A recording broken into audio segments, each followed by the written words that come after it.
Hai, Assalamualaikum. Saya nak share sikit pasal stres. Saya percaya ramai yang dah tahu apa tu stres dan ramai yang dah biasa dengan pasal stres. Dan kita pun tak suka bila kita rasa stres. Sebab apa? Sebab kita kadang kita rasa tak bermaya, tak bersemangat, nak tidur je. Dan kadang tu membuatkan kita rasa nak marah-marah.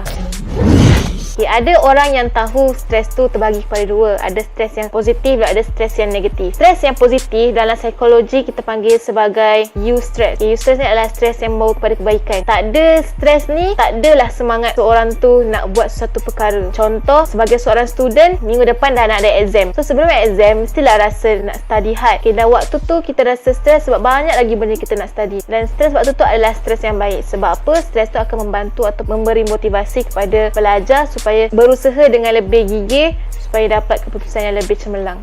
Ataupun sebagai seorang salesman. Okay, seorang salesman mesti dalam satu bulan tu dia ada target untuk dapatkan sales sekian. Tiba-tiba pada bulan tu target yang dia dah set tu tak dapat capai. Dan stres waktu tu akan mendorong dia, memberi motivasi kepada dia untuk buat lebih baik supaya bulan akan datang sales dia meningkat ataupun memuaskan.